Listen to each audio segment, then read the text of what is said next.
Several years ago, before VR headsets were pretty common, I ordered a free VR Google Cardboard. I just wanted to try it out. I think one of the best things about gaming is how genuinely beautiful some of it can be. And anyone that has been following the channel close may know already that I am a sucker for good graphics. Not to discredit myself at all, but a great looking game with moderately fun gameplay will pull me in way more than a game with great gameplay but really poor graphics. So when I was putting on the cardboard headset all those years ago, I was kind of excited to see what I assumed would be great graphics all around me. Like I had been transported into a different world. And yet, the demo I downloaded on my iPhone 8 was low poly and muddy. The technology just had not yet reached the point of beauty that really captures my attention. But that's not really a big deal. A lot of games since then have, and they didn't need to be VR to do it. Games like Red Dead Redemption 2, The Last of Us 2, Cuphead, and the Resident Evil remakes, they've all been games that really mesmerized me from start to finish, or start to when I gave up or smashed my controller. Another game with astounding visuals would be Star Wars Battlefront 2 from 2017. Did you know that if you remove all the ugly HUD, it looks like this? I know we've all had problems with the game in the past, but seriously, hidden underneath those scandalous business practices and predatory loot box systems was one of the best looking Star Wars games we've ever gotten. And this isn't the first time I felt this way. I felt the same way in 2004 when Star Wars Battlefront hit shelves. I could get on a speeder bike and race through trees on Endor. As a kid, I probably called it something like, cool. As an adult, I might have called it sick as hell. And that's because graphics and gameplay were simply never going to merge and coexist in such a perfect way ever again. And of course, that wasn't true. As bigger and better looking games came out, Star Wars Battlefront became a fond but dated memory. A memory I thought would never resurface for the rest of my life. Sometimes you just have to let those things go. But then I got an Oculus Quest and I tried out a little game called Contractors.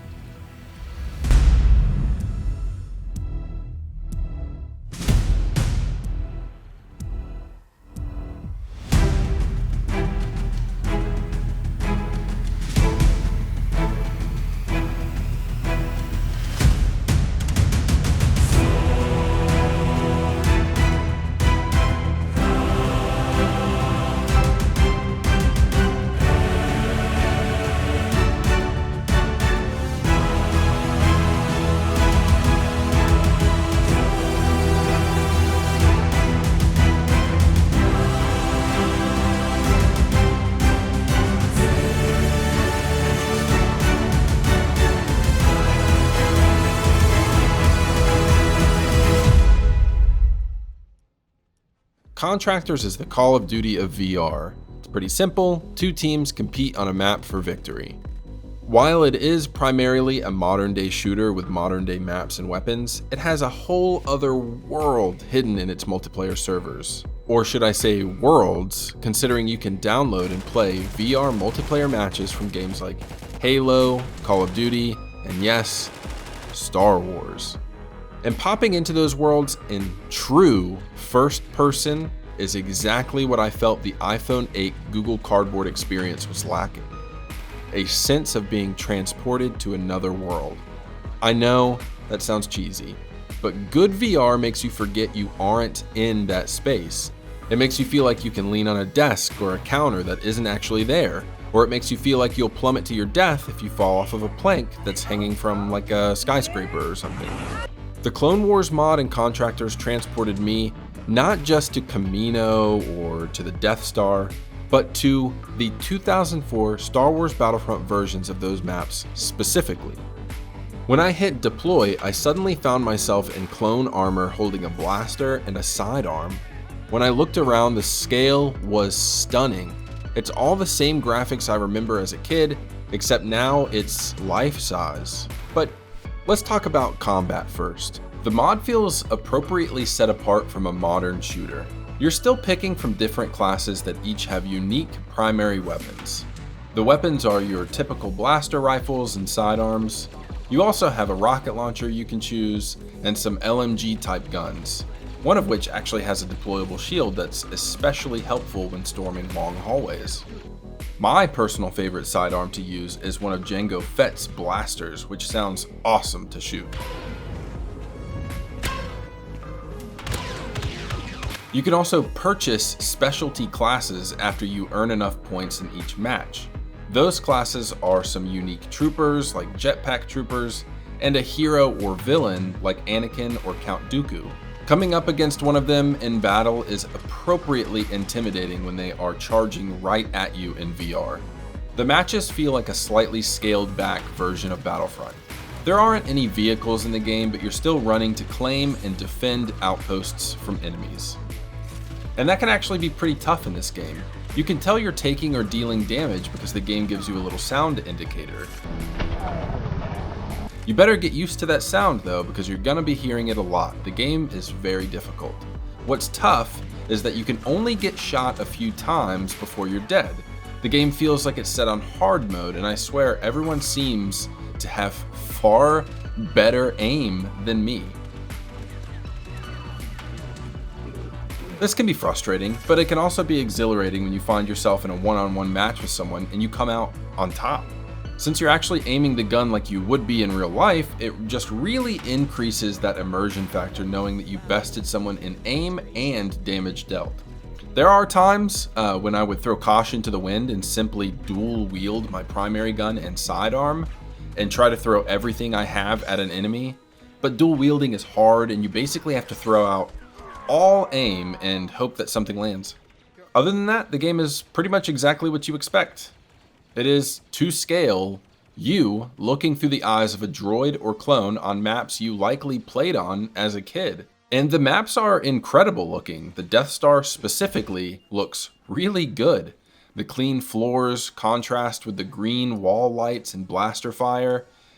It might not be up to today's graphical standard, and it doesn't really hold a torch to other modern VR games like Half-Life Alyx, but it did manage to impress me when I could look down and see that my clone armor and weapon were worn and scratched.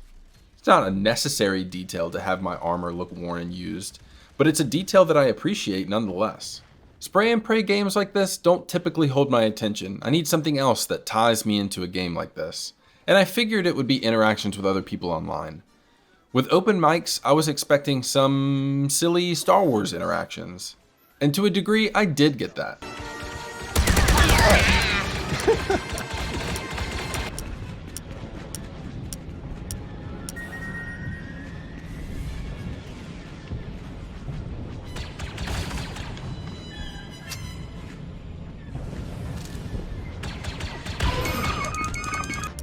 Whoa, what is going on here?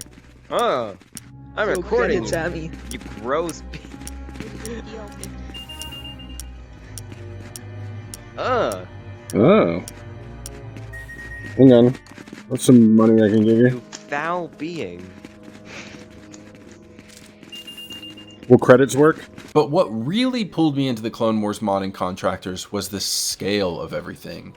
When you are standing on a platform on Camino, with the rain and wind whipping around and the sea thrashing beneath you in the dark, it adds such a new layer to fighting the same clones or droids.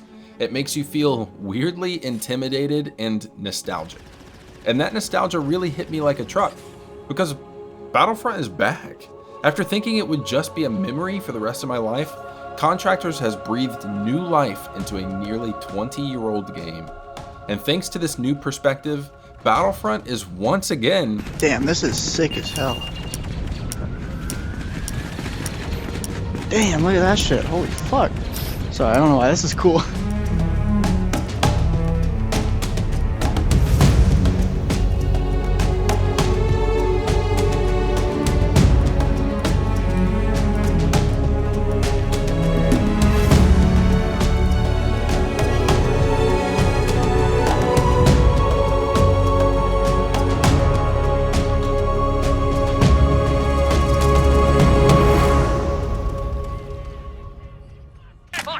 Men, can I deliver a speech? Yes, please. Deliver a speech. In the Clankas, we will. Never mind. Let's go. I liked it. It was good.